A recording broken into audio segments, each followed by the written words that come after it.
Goeiemôre almal, wees gegroet in die wonderlike naam van Jesus op hierdie geseënde woensdagoggend en ek hoop julle het baie lekker geslaap en julle is uitgerus vir hierdie nuwe woensdag in ons lewens.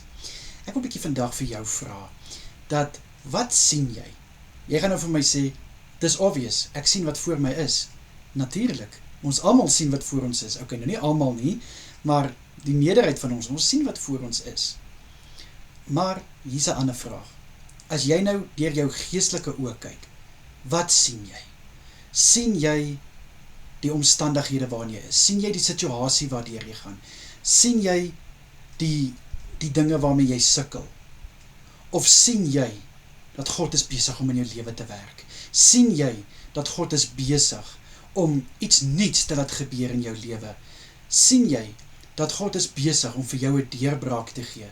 Kind van God, is so maklik om teen die negatiewe vas te kyk. Dit is so maklik om teen die probleme vas te kyk, maar ons kyk nie verby dit nie. Ons kyk nie dat daar is actually iets wat besig is om te gebeur. Daar is actually iets wat vir ons wag, verby hierdie situasie waarin ons is, hierdie omstandighede waarin ons is, hierdie probleem wat voor ons is. Ons word so verblind deur probleme, kind van God. Ons dink dat dit wat ons nou sien, dit is hoe dit is en dis hoe dit sal wees. Dit kan soveel dinge ook wees. Dit kan armoede wees, dit kan finansiële probleme wees, dit kan 'n verhouding wees, dit kan gesondheid wees, dit kan 'n werkskwessie wees. Ag, net om 'n paar te noem, konflik waardeur jy tans gaan, 'n striweling. Maar nou bly ons daar en ons dink dit is die einde en dis hoe dit moet wees.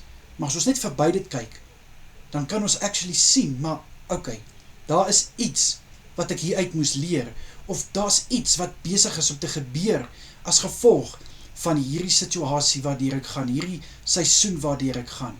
Maar weer eens, ons staar ons so blind teen die nou, in plaas van om net verder te kyk en te sien, maar God is besig om te werk. In 2 Konings 6 vers 15 tot 17 lees ons van hoe die dienaar van Elisa, hoe hy gesien het, hoe die stad omring is, en dit is waarteen hy vasgekyk het. Maar Elisa het vir hom gesê, ons is baie meer as hulle, en Elisa het gevra, Here, maak asseblief my dienaar sy oë oop, en toe hy sy oë oopmaak, toe sien hy eintlik, maar dit wat hy nou sien, daar's iets groter rondom dit. So kind van God, ek wil jou vandag bemoedig, jy wat deur hierdie moeilike tyd gaan, jy wat dink, waar jy nou op die oomblik is, waar jy gestagneer is, waar jy in hierdie situasie is, dis nie jou eindbestemming nie. God is besig met iets groters in jou lewe. God is besig om vir jou iets voor te berei, wat jy nooit gedink het, hy sal vir jou voorberei nie. Kyk net 'n bietjie verder, as dit waarteen jy nou vaskyk. Kom ek bid vir ons. Vader, daar's soveel dinge in ons lewens, wat ons blind maak, Here. Maar as ons net verby dit kyk, dan sien ons eintlik die groter prentjie.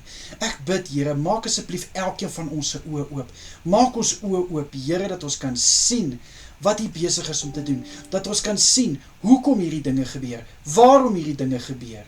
Asseblief, Here, in Jesus naam. Amen en amen. Julle moet 'n baie lekker dag verder hê.